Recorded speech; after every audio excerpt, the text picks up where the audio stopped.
Congress government రాకముందు వీళ్లకు నిరుద్యోగులకు ఉద్యోగాలు ఇస్తాం, గత ప్రభుత్వం ఉద్యోగాలు ఇవ్వలేదు, ఇచ్చిన మాట నిలబెట్టుకోలేదు, 10 సంవత్సరాల నుంచి ఎక్కడ ఏ ఉద్యోగం ఇచ్చిన దాఖలాలు లేదు, మేము రాగానే నోటిఫికేషన్ చేసి 2 లక్షల ఉద్యోగాలు ఇస్తాం, మీ అందరూ మా గవర్నమెంట్కి సహకరించండి, మళ్ళీ గెలిపించండి అని పేజీ నంబర్ 41లో మేనిఫెస్టోలో పెట్టిన దాఖలాలు కాంగ్రెస్ పార్టీ. అదేవిధంగా పోయిన సంవత్సరం అసెంబ్లీలో కూడా ముఖ్యమంత్రి గారు మాట్లాడారు, ఉప ముఖ్యమంత్రి గారు మాట్లాడి సెప్టెంబర్ 17 నుండి మార్చి లోపల ఈ 2 లక్షల ఉద్యోగాలు పూర్తి చేస్తామని చెప్పడం మాట్లాడడం జరిగింది. అదేవిధంగా ఇప్పుడు బర్నింగ్ ఇష్యూ ఏంటంటే నిరుద్యోగులు ఎవరైతే ఉన్నారో గత 10 సంవత్సరాల నుంచి వాళ్ళు నోటిఫికేషన్ వేయలేరు, వీళ్ళు 2.5 years వచ్చిన తర్వాత వీళ్ళు ఎక్కడ నోటిఫికేషన్ ఇచ్చిన దాఖలాలు లేవు. గతంలో ఒక జీవో ఇవ్వడం జరిగింది, ఆ జీవో ఏజ్ రిలాక్సేషన్ కోసానికి టీజీపీఎస్ వాళ్ళు 46 years 44 years చేయడం జరిగింది. అదేవిధంగా కానిస్టేబుల్ విషయంలో తీసుకుంటే 34, 36 చేయడం జరిగింది.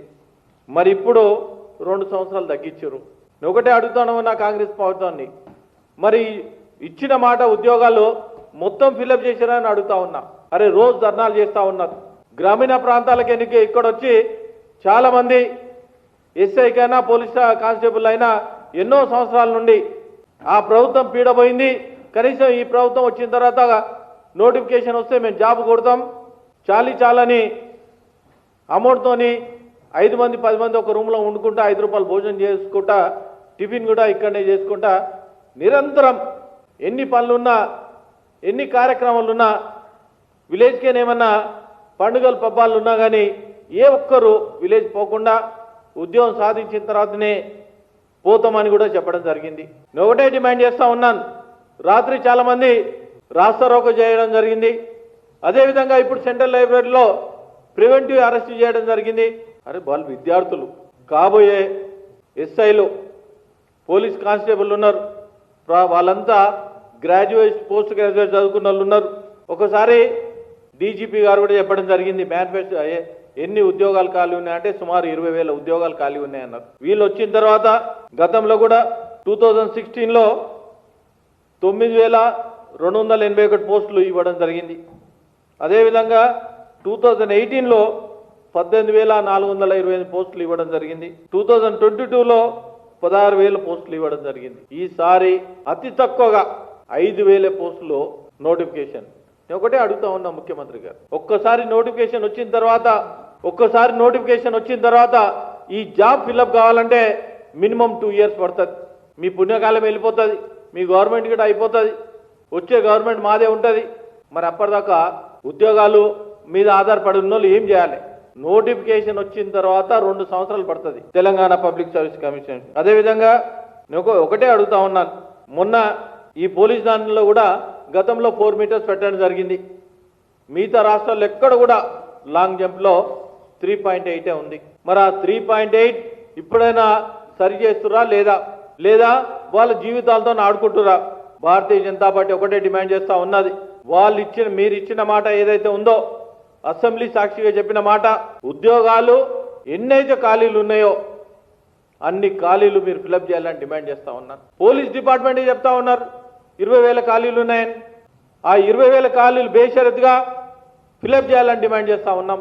మొన్న అశోక్ నగర్లో కొంతమంది ఉద్యోగాలు రాక కడుపు అండి రోడ్డు మీదకి వస్తే తీసుకుపోయి చిక్కడపల్లి పోలీస్ స్టేషన్లో పెట్టారు. రాత్రి కూడా చైతన్యపూరికేని నాగోల్ పోలీస్ స్టేషన్ తీసుకుపోయారు. రాత్రి 1 గంటల దాకా నేను మాట్లాడడం జరిగింది అందరు పోలీసు వాళ్ళతో. వాళ్ళందరూ ఎంత రోడ్డు మీద వస్తారో మీరు చూడండి. అరే మీ ప్రభుత్వం పక్క కర్ణాటక ప్రభుత్వం ఏదైతే ఉందో నిరుద్యోగులు మొత్తం ఏ విధంగా రోడ్డు మీదకి వచ్చి 50,000 మంది, అది వస్తే తుఫాన్ కన్నా ఎక్కువ వస్తుంది అని డిమాండ్ చేస్తా ఉన్నాను. అదేవిధంగా నిరుద్యోగులకు ఉద్యోగాలు ఇవ్వాలనే ఉద్దేశం ఉందా? నిరుద్యోగుల నుంచి డబ్బులు వసూలు చేయాలనే ఉద్దేశం ఉందా?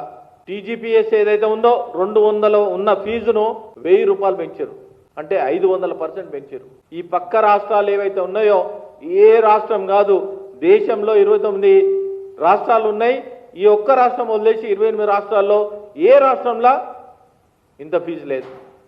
మా అంటే 300 ఉంది, 350 ఉంది. వీళ్ళు కేవలం 1000 రూపాయలు పెంచి వాళ్ళు నడ్డి విరిగేటట్టు చేస్తా ఉన్నారు. గతంలో కూడా రాజీవ్ యువ వికాసాన్ని తీసుకొచ్చి మేము 50,000 నుంచి 5 లక్షల దాకా మీకు అమౌంట్ ఇస్తాం, లోన్ ఇస్తాం, లోన్ యూటిలైజ్ చేసుకుంటే ఒక్కసారి ముఖ్యమంత్రి గారు ఆలోచించండి. ఈ కాంగ్రెస్ ప్రభుత్వాన్ని ఒకటే డిమాండ్ చేస్తూ ఉన్నాం. ఎంతమంది అప్లై చేశారు? సుమారు 20 లక్షల మంది అప్లై చేశారు. అంటే ఎంతమంది కడుపు ఖాళీ ఉన్నారో దీన్ని బట్టి ఆలోచించుకోండి. 2 లక్షల మందికి సుమారు ఒక్కో మనిషికి 2,000 రూపాయలు పెడితే 400 కోట్లు మీ గవర్నమెంట్ రావడం జరిగింది. మరి అది ఆలోచించుకొని దీన్ని 1000 రూపాయలు పెడితే ఎన్ని లక్షల మంది ఉద్యోగాలైనా అప్లై చేస్తారు కదా. కాంపిటీషన్ చాలా ఎక్కువ ఉంది కదా. ఒక్కో సీటుకు 500 మంది 300 మంది ఉంది ఆ కాంపిటీషన్. అమౌంట్ అంతా గవర్నమెంట్కి రావాలని చూస్తూ ఉన్నారా, లేదా అన్ఎంప్లాయ్మెంట్కి హెల్ప్ చేద్దామని చూస్తూ ఉన్నారా? ఒక్కసారి ప్రజలు ఆలోచించుకోవాలి. మరి నిరుద్యోగుల మీద ఏమాత్రం ప్రేమ ఉంది? తెలంగాణ రావడానికి కోసానికి నీళ్లు నిధులు ఉద్యోగాల కోసానికే కదా. నిరుద్యోగులు ఎంత ఇబ్బందులు ఉన్నారో దాన్ని బట్టే కదా. గతంలో ఆంధ్ర ప్రాంతాల వాళ్ళు మన ఉద్యోగాలు గుంజుకుంటారనే ఉద్దేశంతోనే తెలంగాణ కోసానికి పట్టుబడి యువకులు కూడా 1200 మంది బలిదానం ఇచ్చిన దాఖలాలు ఉన్నాయి. కనీసం ఇప్పటికైనా తెలంగాణ సపరేటే 12 సంవత్సరాలు అయితే ఉంది. ఉద్యోగాలు ఫిలప్ చేయడానికి ఏమి ఇబ్బంది అవుతుందని అడుగుతా ఉన్నాను. ఈ కాంగ్రెస్ ప్రభుత్వానికి దున్నపోతు మీద వానమాడట్టుంది. ఉద్యోగాలు నిరుద్యోగాలను చూస్తూ ఉంటే ఒకటే డిమాండ్ చేస్తూ ఉన్నాను. నేను గ్రాడ్యుయేట్ ఎమ్మెల్సీగా గెలవడం జరిగింది. వాళ్ళ తరఫు నుండి ఎట్టి పరిస్థితుల్లో ఫైట్ చేయడానికి వాళ్ళ ఉద్యోగాలు వచ్చిందన్నంత వరకు వాళ్ళు ఎంబడే ఉంటాం. భారతీయ జనతా పార్టీ వాళ్ళు ఎంబడి ఉండి ఉద్యోగాలు ఇప్పించినంత వరకు. ఎందుకంటే మీరు ఇచ్చిన మాట మేనిఫెస్టోలో 41 పేజీలో ఏదైతే ఉందో ఇచ్చిన మాట నిలబెట్టుకోవాలని భారతీయ జనతా పార్టీ డిమాండ్ చేస్తూ ఉన్నాను. ఈ ఎస్ఐ కానిస్టేబుల్ 20 ఉద్యోగాలు ఫిలప్ చేయాలి, మళ్ళీ నోటిఫికేషన్ ఇవ్వాలని డిమాండ్ చేస్తూ ఉన్నాను. Thank you.